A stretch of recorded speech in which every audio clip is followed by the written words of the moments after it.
Good morning, Soul Family, and welcome to Wednesday Live with LC.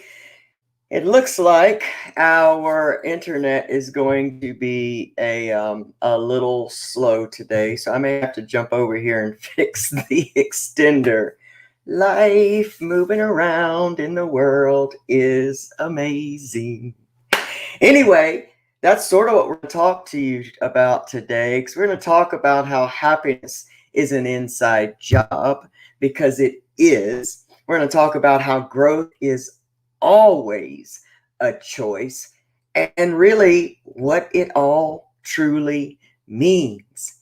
And as always, we're going to talk about how the blessing of our addiction leading us to recovery, leading us to our awakened life and living life from the heart is actually one of the greatest blessings in our lives. So where we come back from the struggle, we come back from the regret and the guilt to understand that we have the choice to awaken in this time in history, in this time in our lives, regardless of our age, our infirmities, whatever it is.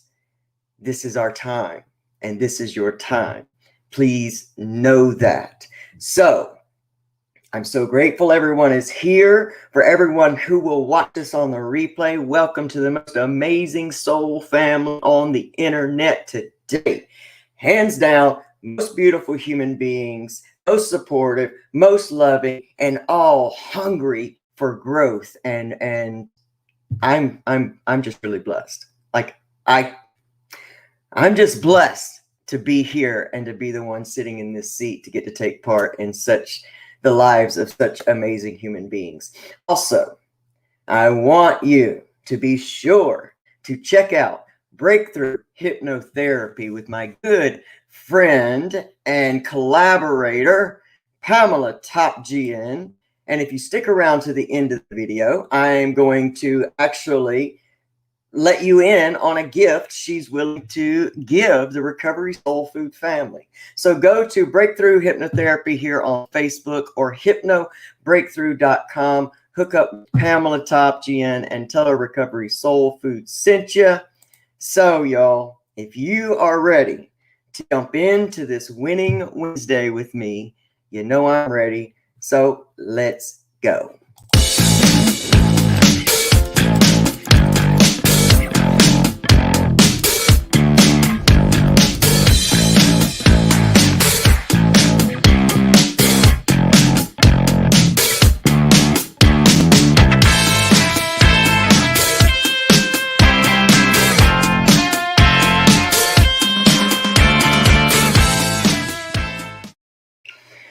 Winning Wednesday, live with LC and all of you. I surely pray that this internet is holding up. Good morning, Janet, Libby, Pamela Top Gen, Larry Brown, love you, Lisa King.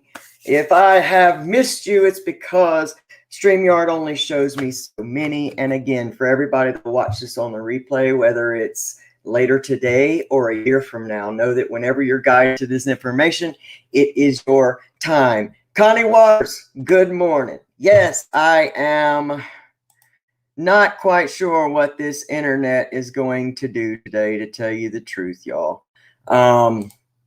It's showing fine down here. It's showing bad up there. I look like, and I'm going to date myself, a lot of you will understand this, back when we had old TVs with the rabbit ears and you had to kind of run around and hold them up and, get them in the right spot, or you'd have to make your baby sister hold it for the whole cartoon. That's kind of what we're doing here with this internet. So, but you know what? We move on, and hopefully it's going to stay with us today. So I really want to talk to you guys today about how much happiness really is an inside job. And I'm going to, as always, share some very personal things with you from my life, just to reiterate this point. Because the thing about it is we are marketed to reach outside of us for happiness. all the way down to the small commercials that we see about certain lotions, about certain, everything.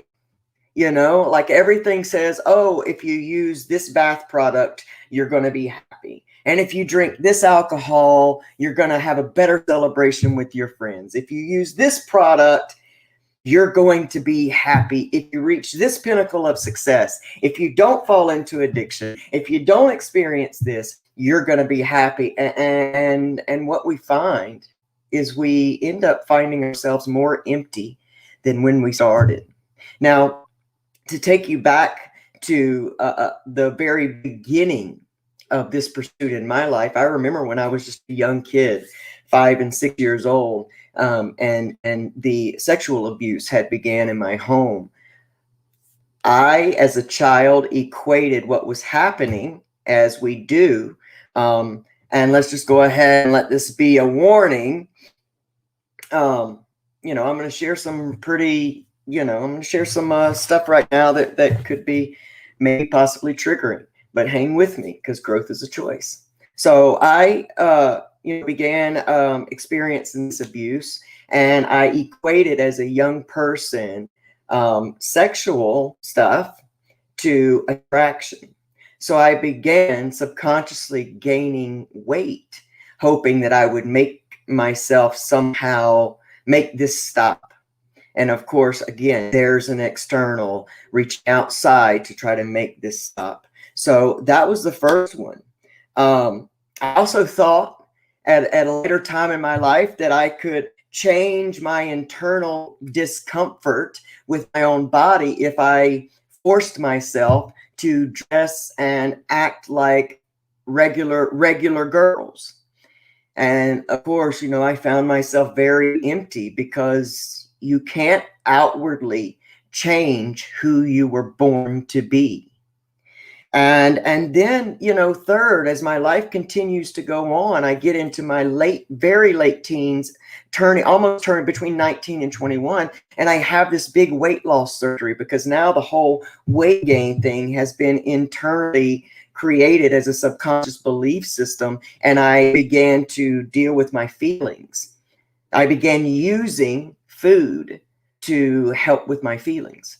So therefore, I had a large weight problem. I mean, I was what they considered morbidly obese at a very young age. So I had a surgery that helped me lose a lot of weight. And I remember after that surgery doing all the things that I had, dreamed about, go up to that point, if I'm thinner, I can have this. And if I'm thinner, this, I will be more attractive. If I'm thinner, I can climb mountains and ride bikes. And I listen to the commercials and say, if you're thin, you can have all this energy. And I just was holding on to this change, like I was holding on to this hope that if I fix all of this out here, that I'll fix this in here.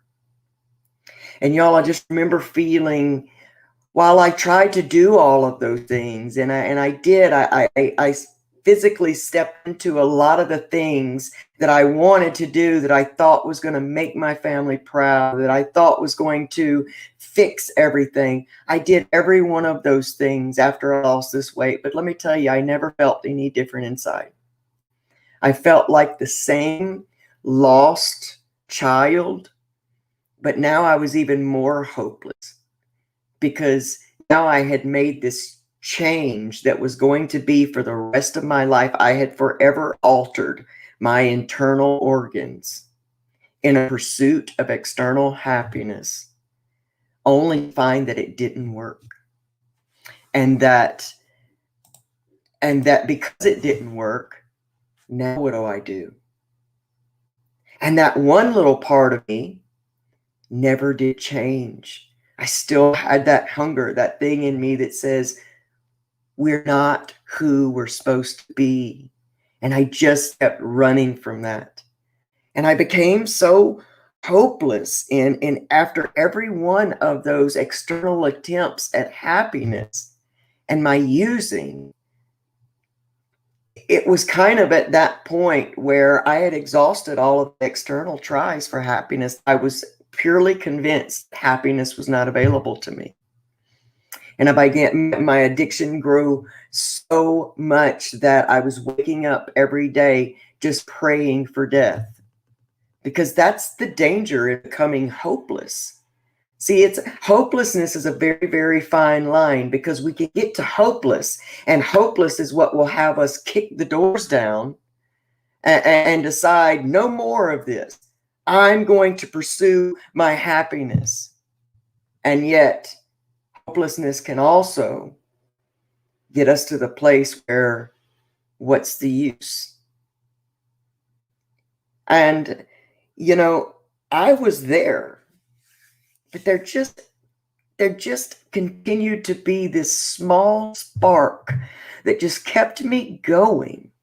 There was this small spark that kept me living even when my mind didn't want to. There was this internal knowing that you're called for something more. There's something more to this. And though for years and years and years after all of this, I still didn't understand it, and my addiction grew so much that, I lost homes, because we're creating this destruction in our lives as we are in pursuit of the escape from our own feelings. And we are you're in active addiction. You are cut off from the needs of everyone else, because we've talked about this. You're living in survival mode. I gotta use to live. I gotta use to escape these feelings of unhappiness. I gotta use, and there we are once again. And the thing with substance, right, is I always call that the ultimate escape button, because that is an external, something pacifier, if you will, that we reach out for. It chemically changes all of our insides, that for just that small amount of time, we can forget we're so miserable. When I see somebody in active addiction, regardless of how they're acting or what they're doing to the people around them, I can still compassionately see that that person is just trying to escape the misery of their life. They're trying to get off the wheel of trauma. They're trying to get off the wheel of I'm not enough. I suck.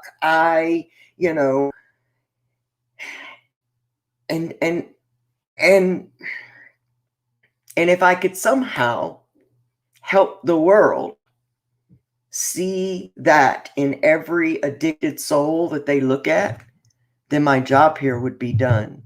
Because when we can look at another human being, regardless of what they're going through or how they're acting, as a source of God on the earth, as just like us and connected to us completely, as we are all in this beautiful web together, when we can look at one another in compassion versus judgment, we open ourselves and the world up to a more peaceful and loving place to be. And maybe, just maybe, if we all began to see each other like this, we could heal things like addiction. When we start to use the information that we're talking about now on a grander scale, where we are beginning and we start marketing happiness as an inside job to people versus marketing products that promise happiness outside of us, then our world changes exponentially. And I'm but one voice. But as my voice moves to you and your voice moves out and out and out, we create change. And I have to again be so grateful for that 22 years of addiction and that rock bottom place where I went to, that hopelessness, because that spark led me into recovery. And these 8 years have been spent tearing down the old programs, exposing the deep belief systems of my worth, of what I'm doing here, of what I'm supposed to do here, what it was all for, and rebuilding all of those things with the fact that happiness is an inside job.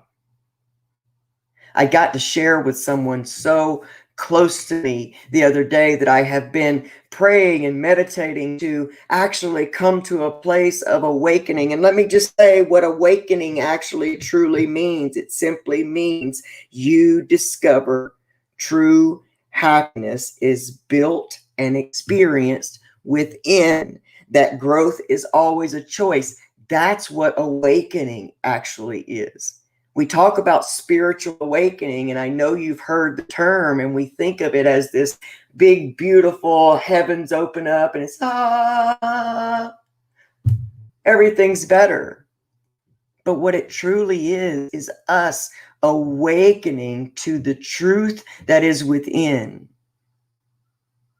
And as I got to share with this person about, visualizing the life that she wants to live, and take it off of all the people that you currently believe are your problems. Because we look outside of us and we think, well, if my husband would act right and my job was better and my boss would see the benefit that I am to this company and, all of these things, if the world would treat me better, if my family would see that I was in recovery and I'm serious this time, all of those things really have nothing to do with it, because like the above examples I gave you in my life, you just find yourself empty.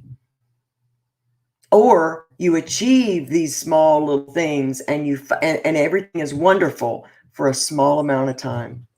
And then all of a sudden you're back into that place of not satisfied. You're back in that place of scurrying around to find the next external fix for happiness. And we ask for happiness and we ask for miracles and we ask for these things, and yet we fail to acknowledge them when they come into our lives, because they don't show up with 4 wheels and a steering wheel, or they don't show up in finding our rent money on the ground, or they don't show up in the perfect partner. They show up in trials and tribulations in our life that gives us the choice to grow, that gives us the choice to become the person that is experiencing that emotion that is wrapped up in the thing or the person without all that. It comes to show us that we are our own hero, that nobody's coming to save us from ourselves, that no one is coming to take us out of this situation and place us over here, that it is a process, that it is a growth process.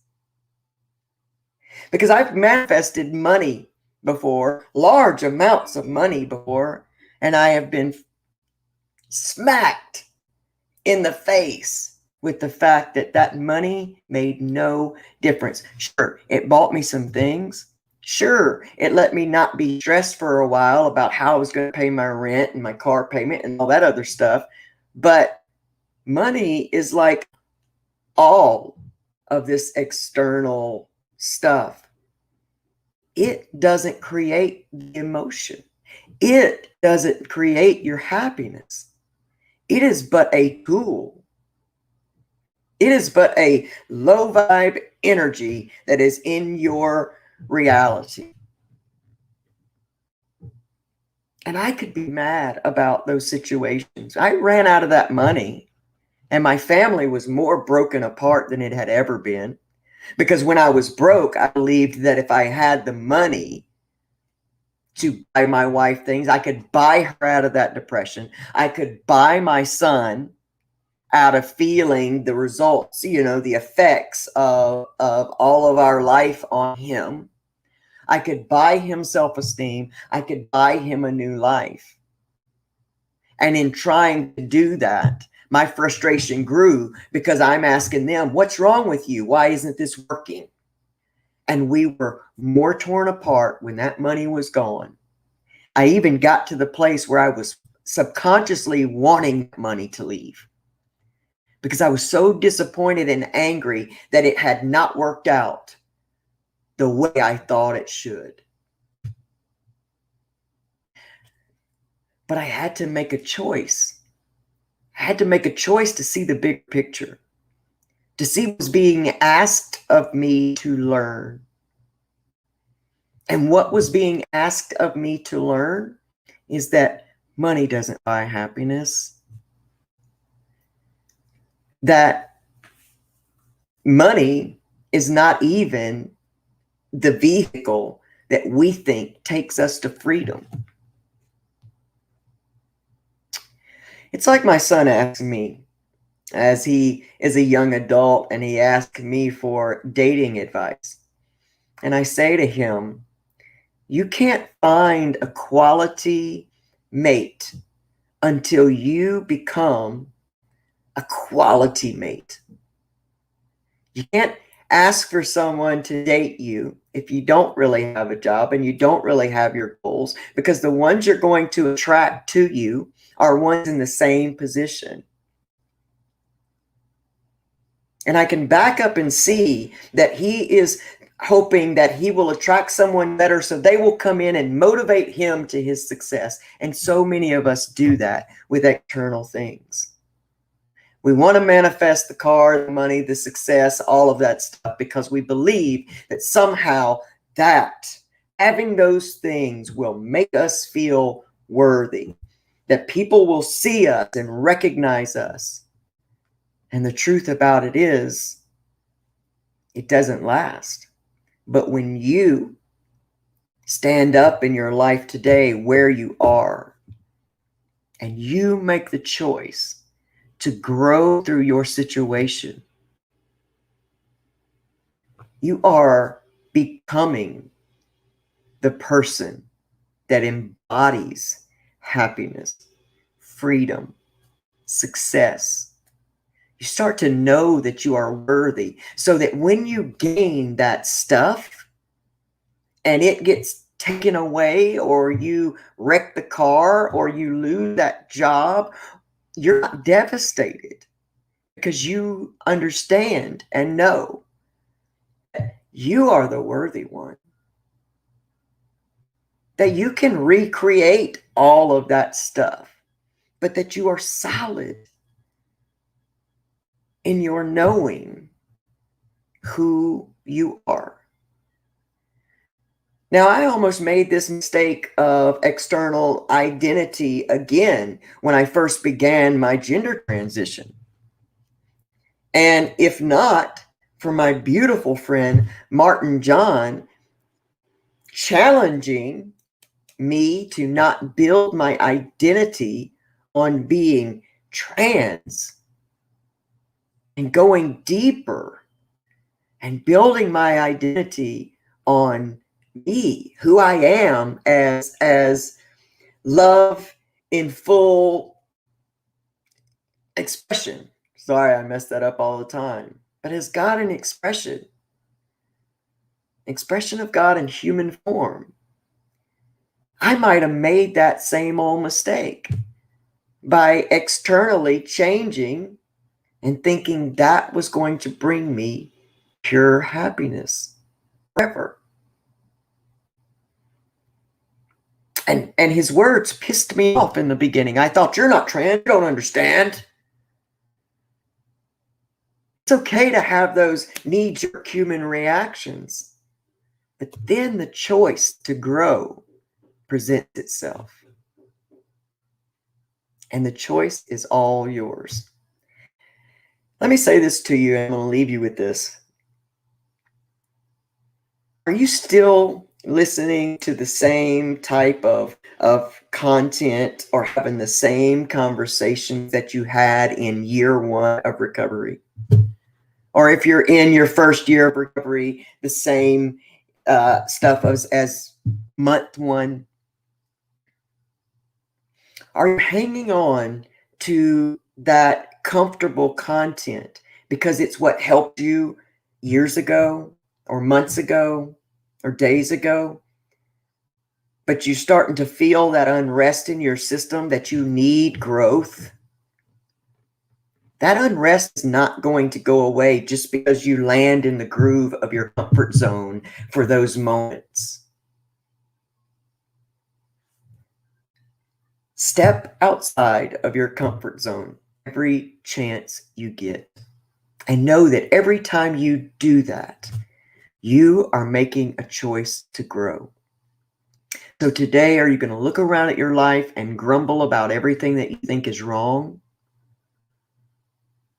Or are you going to make the choice to see the blessing in every single lesson that's going on in your life? Because they're not there by accident.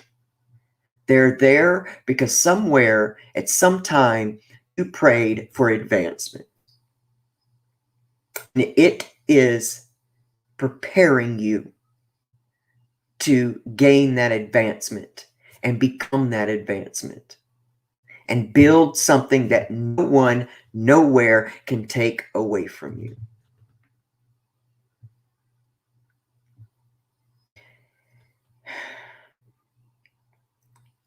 I know that every single one of you watching this feed now, or whenever you will watch it, are going through something in your life that seems so hard, and you could almost look at and call the opposite of what you prayed for. And I'm going to challenge you today to back up from it just a little bit and look at it in a deeper way to see exactly